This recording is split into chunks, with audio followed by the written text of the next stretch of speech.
இந்த நிகழ்வில் கலந்து கொள்வதற்காக தமிழ்நாட்டில் இருந்து வருகை தந்திருக்கின்றார் பேச்சாளர் கலியமூர்த்தி அவர்கள். அவர் பேச்சாளர் என்று சொல்லி நாங்கள் குறிப்பிட்டாலும் கூட தமிழ்நாடு காவல்துறையினுடைய மாவட்ட கண்காணிப்பாளராக அவர் நீண்ட காலமாக பணியாற்றிய ஒருவர். அதனை தொடர்ந்து அவர் ஓய்வு பெற்றதை தொடர்ந்து தமிழுக்காக, தமிழ் மொழியினுடைய வளர்ச்சிக்காக பல்வேறு சேவைகளை ஆற்றி வருகின்றார். அதன் ஒரு அங்கமாக சிறந்த உரைகளை நிகழ்த்துகின்ற ஒருவராக, உலகளாவிய ரீதியில் அறியப்பெற்ற ஒருவராகவும் திரு கலியமூர்த்தி அவர்கள் திகழ்ந்து வருகின்றார். நேரடியாக நாங்கள் ஈஸ்ட் எஃப்எம் கலையகத்தில் அவரை சந்தித்து இன்றைய நாளில் சுவாரஸ்யமாக உரையாடி கொள்ள இருக்கின்றோம். வணக்கம் ஐயா. வணக்கம். எப்படி இருக்கிறீங்க? நல்லா இருக்கேன். மிக மகிழ்ச்சி. கனடாவில், அதுவும் ஈஸ்ட் எஃப்எம் ஊடாக உங்களுடன் பேசுவதில். அப்படியே பார்க்கும் பொழுதே ஒரு காவல்துறை கெத்து என்று அப்படின்னு சொல்லுவாங்களே, தெரியுது. ஆனால் நம்ப முடியாத விடயம் என்னன்னு சொன்னால், ரிட்டையர்டுன்னு சொன்னீங்க, ஓய்வு பெற்றவர்னு சொன்னீங்க. அதுதான் நம்ப முடியல.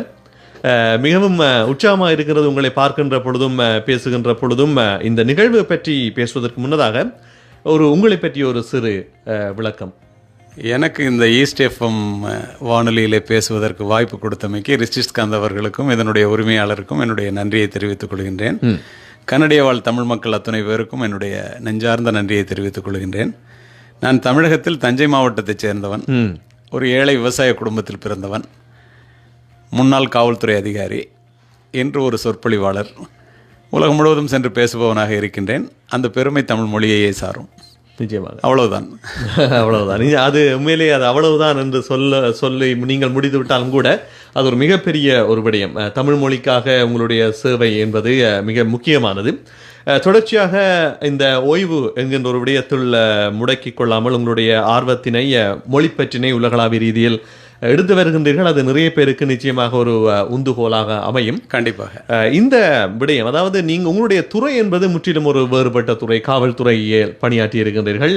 அந்த துறையிலும் பணியாற்றும் போது கூட அந்த தமிழ் பற்றி என்பது நிச்சயமாக இருக்கும். எவ்வாறு அந்த இரண்டையும் முகாமித்துவம் செய்தீர்கள்? நான் அடிப்படையில் தமிழன்.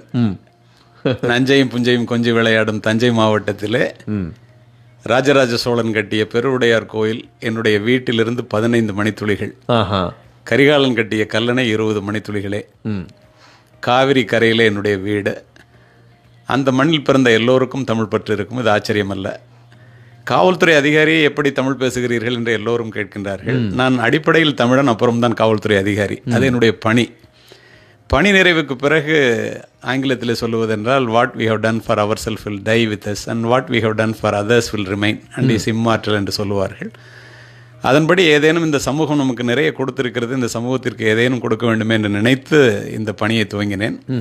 காவல்துறை அதிகாரியாக இருக்கும்போது தமிழ் எம்ஏ படித்து மாநிலத்திலேயே முதல்வனாக தேர்வு பெற்றேன். அதற்கு பிறகு இந்த மொழியினுடைய அருமையை முழுமையாக உணர்ந்தேன்.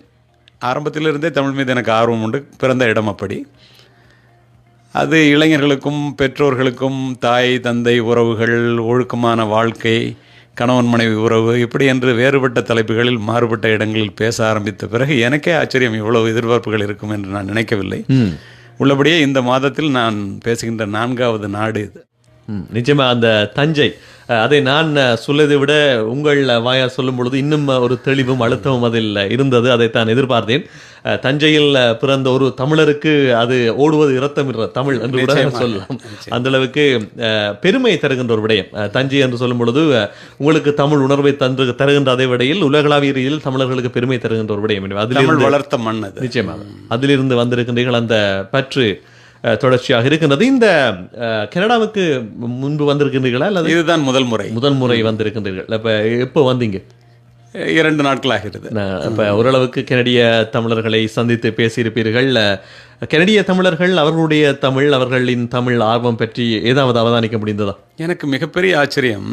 கனடிய தமிழ் உறவுகள் இங்கு இருப்பவர்கள் அத்துணை பேரும் எத்தனையோ சோகங்களையும் சுமைகளையும் சுமந்து கொண்டு அறிவை மட்டுமே மூலதனமாக்கி தன்னுடைய உழைப்பையும் முயற்சியையும் விட்டு கொடுக்காமல், குறிப்பாக பெரியவர்கள் தன்னுடைய பிள்ளைகள் கல்வியால் முன்னேற வேண்டும் என்ற அர்ப்பணிப்போடு இங்கு வந்து உயர்ந்த நிலையில் இருப்பதை பார்க்கும்போது உள்ளபடியே மனம் மகிழ்கின்றது.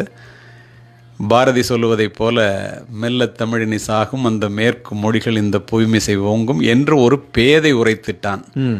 இந்த வசவு உனக்கு எய்திடலாமோ, சென்றிடுவீர் எட்டுத்துக்கும் கலைச்செல்வங்கள் யாவும் கொணர்ந்துங்கு சேர்ப்பீர் என்று பாரதியினுடைய கனவு இந்த கனடிய தமிழ் மக்கள் உள்ளபடியே அந்த தமிழ் மொழி மீது உள்ள ஒரு ஈடு இணையற்ற ஒரு ஆர்வத்தின் காரணமாக நிறைவேறுவதாகவே நான் பார்க்கின்றேன். நான் எல்லா நாடுகளையும் வலம் வருபவன். இங்கு அதிகமான தமிழ் மக்கள், 4 லட்சம் பேருக்கு அதிகமான புலம்பெயர்ந்த தமிழர்கள் தமிழ் வளர்க்கின்றார்கள் என்றால் அது மிகையாகாது. அது நிச்சயமாக உண்மையான விடயமும் கூட.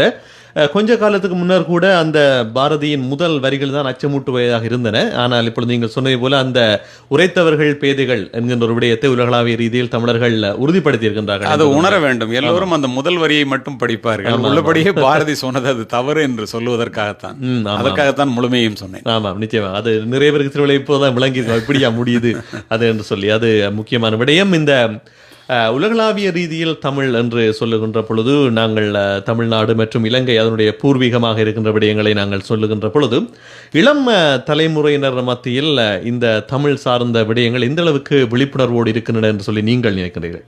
இங்க அல்லது தமிழ்நாட்டில் இங்குள்ள தமிழ் இளைஞர்கள் தமிழ் மொழி மீது எந்த ஆர்வம் காட்டுகிறார்கள் என்பதை தமிழ்நாட்டில் உள்ள இளைஞர்கள் புரிந்து கொள்ள வேண்டும் என்றே நான் கருதுகின்றேன். இதை நான் தெள்ளத் தெளிவாக மனதில் உள்ளதை ஒளிவு மறைவின்றி பேச விரும்புகின்றேன். இங்கு இளைஞர்கள் தமிழ் படிக்கின்றார்கள். 40,000 பேருக்கு மேல் தமிழ் பள்ளியிலே சென்று தமிழ் கலாச்சாரம், பண்பாடு, மொழி அத்துணையையும் அவர்கள் ஆர்வமாக கற்றுக்கொள்கிறார்கள். என்னை அழைத்தது கூட இந்த தமிழ் மிரர் அமைப்பிலே தமிழ் மொழியை பற்றியும் கலாச்சாரங்களை பற்றியும் பண்பாட்டை பற்றியும் பேசுவதற்காகத்தான். ஆனால் அங்குள்ள தமிழர்கள் இவர்கள் காட்டுகின்ற ஆர்வத்திலே 50% அத்துணை இளைஞர்களும் காட்டினால் தமிழ் சாகாது. தமிழ் நிச்சயமாக வளரும். அது தமிழ்நாட்டில் உள்ள தமிழ் இளைஞர்கள் தெரிந்து கொள்ள வேண்டிய ஒன்று என்றே நான் கருதுகின்றேன். ஏனென்றால் அங்கே ஆங்கிலம் கலந்து பேசுவது மிக சாதாரணமான ஒன்றாகிவிட்டது. தாய்ப்பாலிலே சர்க்கரையை கலந்து கொடுப்பதைப் போல தமிழிலே ஆங்கிலத்தை கலந்து பேசுவது என்பதில் நான் மாற்று கருத்து இல்லாதவன். இங்கு அதை நான் முழுமையாக தமிழ் பேசுகின்ற இளைஞர்களை பார்க்கும்போது உள்ளபடியே மகிழ்கின்றேன். இந்த மேலைத்தேய மொழியினுடைய ஆதிக்கம் என்பது காலங்காலமாக இருந்து வருகின்றது. தமிழில் கூட அது பாதிப்புகளை, மாற்றங்களை செலுத்துகின்றது. இந்த மேலைத்தேய மொழிகள் என்பது வாழ்வாதாரம், வருமானம் என்று வரும்பொழுது உதவுகின்றது என்று சொல்லி ஒரு விடயம் பரப்பப்படுகின்றது. அது சில வேளைகளில் இந்த இளைஞர்கள் மத்தியில் இவ்வாறு இந்த வேற்று மொழியினுடைய தாக்கம் இருப்பதற்கு காரணமாக அமைகின்றது. இல்லை, நான் என்ன சொல்றேன், மேலைத்தேய மொழிகள் பிழைப்பதற்காக எத்துணை மொழிகளை வேண்டுமானாலும் தமிழ் இளைஞர்கள் கற்றுக்கொள்ளட்டும், தவறே இல்லை. வாழ்வதற்காக தமிழ் மொழியை கற்றுக்கொள்ள வேண்டும். வாழ்வது வேறு, பிழைப்பது வேறு, நீங்கள் நன்றாக அறிவீர்கள். ஆமாம். அடுத்து மிக தொன்மை வாய்ந்த ஒரு மொழி. உதாரணத்திற்கு இப்போது நடந்த கீழடி ஆய்வில் கூட 2600 ஆண்டுகளுக்கு முந்தையது தமிழனுடைய நாகரிகம் என்பது தெள்ளத் தெளிவாக விஞ்ஞான ரீதியாக உறுதிப்படுத்தப்பட்டிருக்கின்றது. இவர்கள் சிலிக்கான் வேலியையும் சிட்னி செல்டன் நாவல்களையும் சன்னி டியோல் பாடல்களையும் தெரிந்து கொள்ளட்டும், தவறில்லை. ஆனால் அடிப்படையாக வேறாக இருக்கின்ற தமிழ் மொழியை மறக்கவே கூடாது. ஏனென்றால் தொன்மை வாய்ந்த மொழி நம்முடைய காலத்திலே வளர வேண்டுமே ஒழிய அழியக்கூடாது. அதற்கு நான் சொல்ல விரும்புவது, இந்த இளைஞர்கள் தமிழிலே தவறில்லாமல் படிக்கவும் எழுதவும் பேசவும் கற்றுக்கொண்டே ஆக வேண்டும். அதற்கு பெற்றோர்கள் உதவி புரிய வேண்டும். தமிழ்நாட்டிலே ஆங்கிலத்திலே பிள்ளைகள் பேசுவது தான் பெருமை என்று நினைப்பது மாறி அந்த மாற்றம் வர வேண்டும் என்று நினைக்கின்றேன். ஆங்கிலம் என்பது அறிவல்ல, அது ஒரு மொழி. ஆங்கிலத்திலே பேசினால் அறிவுடையவன் என்ற அந்த எண்ணம் மாறுபட வேண்டும். தமிழ் இளைஞர்கள் தமிழிலே படித்தால், ஒரு உதாரணத்திற்கு இன்று பயணிக்கும் போது சீன இளைஞர்கள் சீன மொழியிலே தொடர்ந்து பேசுவதை கவனித்துக் கொண்டே வந்தேன். அவர்களிடம் நான் கேட்டேன், நீங்கள் ஆங்கில கல்லூரியிலே தானே படிக்கின்றீர்கள், ஆங்கில வழி கல்வி தானே படிக்கின்றீர்கள், ஏன் உங்களுடைய சீன மொழியிலே இங்கு பேசிக் கொண்டிருக்கின்றீர்கள் என்று நான் கேட்டேன். அது என்ன மொழி என்று கூட எனக்கு தெரியாது. பின்னர் கேட்டு உறுதி செய்து கொண்டு கேட்டேன். அதற்கு அவர்கள் சொன்ன பதில் தமிழ் இளைஞர்கள் ஒவ்வொருவரும் தெரிந்து கொள்ள வேண்டிய ஒன்று.